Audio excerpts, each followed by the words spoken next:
അപ്പം startup Saturday ഏറ്റവും വലിയ ബെനിഫിറ്റ് എന്ന് പറയുമ്പോൾ നമ്മൾ ഒരിക്കലും ഒരു പോയിന്റിൽ സ്റ്റക്ക് ആവത്തില്ല. ഇൻ കേസ് നമ്മൾ പാക്കേജിങ് അല്ലെങ്കിൽ ബ്രാൻഡിങ് ഏതൊരു കാര്യത്തിൽ നമ്മൾ സ്റ്റക്ക് ആവുന്നതാണെങ്കിലും അവിടെ നമുക്ക് ഹെൽപ്പ് ചെയ്യാനെ കൊണ്ട് അവിടെ ഒരു കമ്മ്യൂണിറ്റി ഉണ്ടാവും.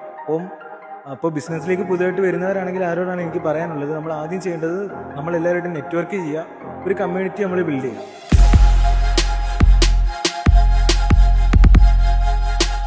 എന്തായിരുന്നു പേര്? എൻ്റെ പേര് തേജസ്. എൻ്റെ വീട് കൊല്ലമാണ്.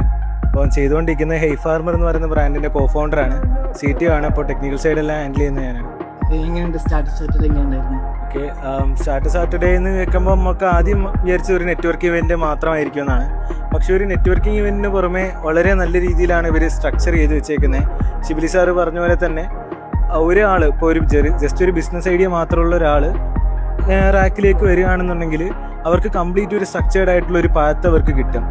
അപ്പം നമ്മളൊരു റൈറ്റ് പേഴ്സണെ കാണുന്ന പോലെ ആയിരിക്കും നമ്മൾ ഈ റാക്കിൻ്റെ ഈ ഒരു പരിപാടിയിൽ നമുക്ക് വരുമ്പോൾ.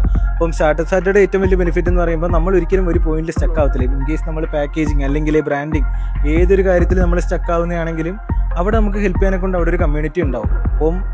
അപ്പോൾ ബിസിനസ്സിലേക്ക് പുതുതായിട്ട് വരുന്നവരാണെങ്കിൽ ആരോടാണ് എനിക്ക് പറയാനുള്ളത്, നമ്മൾ ആദ്യം ചെയ്യേണ്ടത് നമ്മളെല്ലാവരുമായിട്ടും നെറ്റ്വർക്ക് ചെയ്യുക, ഒരു കമ്മ്യൂണിറ്റി നമ്മൾ ബിൽഡ് ചെയ്യുക.